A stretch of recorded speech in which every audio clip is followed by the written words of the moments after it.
Act 2, Scene 3, and the following few scenes are very short scenes that in the Elizabethan England wouldn't have been such a big issue on stage because there was no scenery change, no backdrops or props and that kind of thing that would need to be brought on. But for modern theatre, these scenes pose a number of problems because they're so quick, and some of them are just 21 lines, this first one. So they're important scenes. They very quickly reveal lots of different things that are going on. And one of the reasons these short scenes are necessary is because what's happening is there are so many different storylines being established that it's important to keep on top of them all. So Shakespeare, in a lot of his plays, doesn't have so many short scenes back to back, but in this one, with it being a comedy, an essential part of the comedy genre being, the sort of sense of confusion and that kind of lots of different storylines taking place, and these following 4 or 5 scenes just kind of get on top of all of the action of what's happening. So we'll whiz through them. Act 2, Scene 3. Okay, so Act 2, Scene 3 is the conversation between Jessica and Launcelot, and Jessica basically asks Launcelot to give a letter to Lorenzo, saying, give him this letter, do it secretly. So this is where we first establish in the play that there's another love story. Jessica and Lorenzo are in love, and it's another love story to add to the list, because we saw Gratiano in the last scene express some interest in coming with Bassanio, and of course Bassanio and Portia. So lots of different romantic storylines are emerging and developing. This scene is also really important though because Jessica criticizes her father.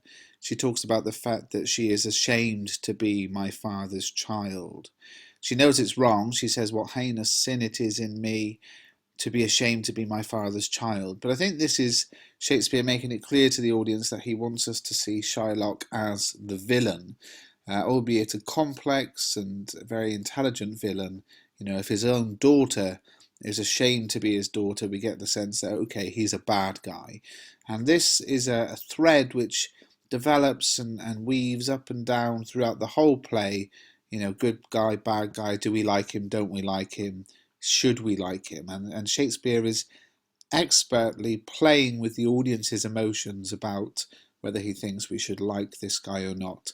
And we're on the downward side of that when his own daughter admits that she hates him.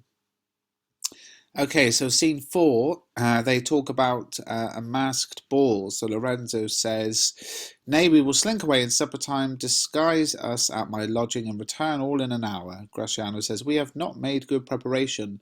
Salerio says, we have not spoke us yet of torchbearers.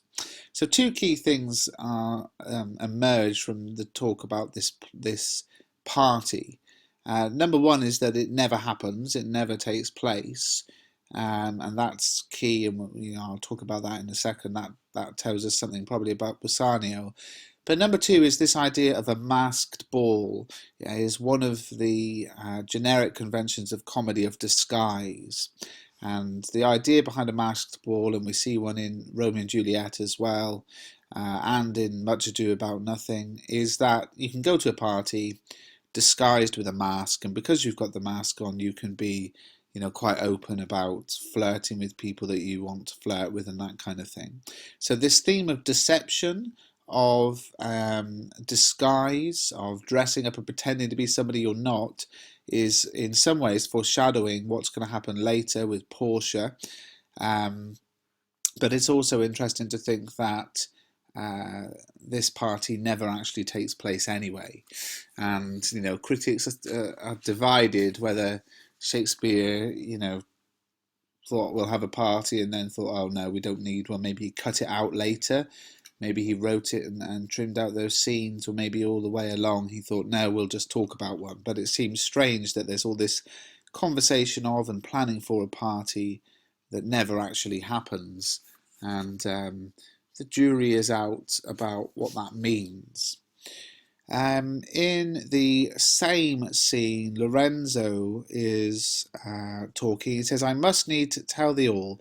She hath directed how I should take her from her father's house, what gold and jewels she is furnished with, what pages suit she hath in readiness. So essentially, Lorenzo is going to go and get Jessica, and she is going to dress up as a man. So again, that is foreshadowing what's going to happen later, because we know that this idea of a woman dressing up as a man is essential.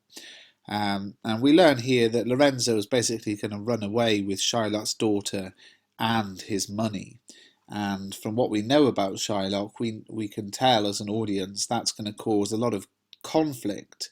And we might even start to put the pieces together and think, this guy is going to have no mercy when it comes to Antonio, because he's going to be absolutely outraged. Okay, so scene 5, we then see a little bit more of Shylock. He is talking to his daughter Jessica, and he is going to go out, but he says, there is some ill brewing towards my rest, for I did dream of money bags tonight. So he's essentially predicting the future, which is something he's already done. In the opening of the play, he's predicting, something's going to go wrong here.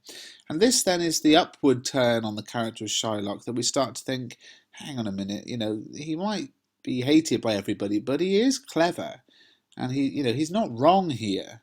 Of course, Jessica, is keen to get out and get him out, because she wants to, to escape, and it's important that he's not in the house so she can get away. But then Launcelot comes in. There's a funny bit where Launcelot nearly gives the whole plot away. He says they have conspired together, and you think, whoa, what are you saying? You're giving away the plot. But then he changes tact and moves off the topic, and basically explains that there's a masked ball, and that really frustrates Shylock. What, are there masks? Hear you me, Jessica, lock up my doors, clamber not you up to the casement then, nor thrust your head into the public street. So the casement is the window. So essentially what he's saying is, if there's a masked ball taking place, it's going to be licentious and disgusting, and I, lock the doors extra tight, and I don't even want you to look at it. And this is interesting, I think, because it establishes the controlling nature of Shylock over his daughter, but also, the sense of his morals and his kind of standards that he is very passionate about holding to. And, he's a controlling father, but he also is, strong in his opinions. This, of course, is all dramatic irony. Dramatic irony is where something takes place on stage where we as an audience know more than the characters on the stage themselves know. And we as an audience here know that, actually it's Jessica's going to be leaving. So Shylock is so kind of keen to say, protect yourself and sort of stay in, but we know all the time, no, she's going. And this scene is all about developing the character of Shylock. It's presenting him as, a controlling father, also still very intelligent, and that dichotomy between do we like him or not is always present here. And then Shakespeare is one of the key things about drama is about the effect on the audience. So Shakespeare's a master at creating tension, and we have this line quite near the end of the scene, perhaps I will return immediately. So Shylock's going out, and while he's out, Jessica's going to escape, to run away with Lorenzo. And he says, what, actually, I might come straight back. And of course, you can imagine Jessica and the audience kind of giving a sharp intake of breath and thinking, no, don't come back, don't come back. It's like when your parents, they say, right, we're going out. And you say, oh, when will you be back? We don't know, might be really soon. And, you think, oh, I hope not. I've got my friends coming over. So that's that scene. And then we move on to the next scene, which is between Glaciano and Salerio and Lorenzo and eventually Jessica. And Jessica is in the boy's clothes now, and she is above on the balcony. And this is very much like the Romeo and Juliet balcony scene. Shakespeare seems to like these scenes of the woman being above the man, and this is symbolic use of staging, really, to suggest the superiority of women. You know, when we have somebody above somebody else, you have to look up to them, and it's a sign of respect. We say, "Oh yes, I look up to that person," and that's something which we develop as children, because when we're children, we literally look up to adults physically because they're higher up than us. So it's established. It's become a sort of idea of respect. Similarly, the opposite, you know, I look down on somebody. So Jessica comes in above, very much like Juliet in the balcony scene in Romeo and Juliet, and you know, is to establish the superiority of women. And then she's in boys' clothes, which again just develops this continual theme of disguise, everything being about dressing up as somebody else, which builds up to, of course, what Portia will do at the end. The scene takes place at night. And Jessica says, "I am glad 'tis night, you do not look on me." So what she's basically saying is, I'm glad it's night time because I wouldn't want you to see me dressed up as a boy. I'm ashamed of it. I'm embarrassed. That's exactly the same scenario in terms of being on a balcony at night and being glad it's night because you're ashamed.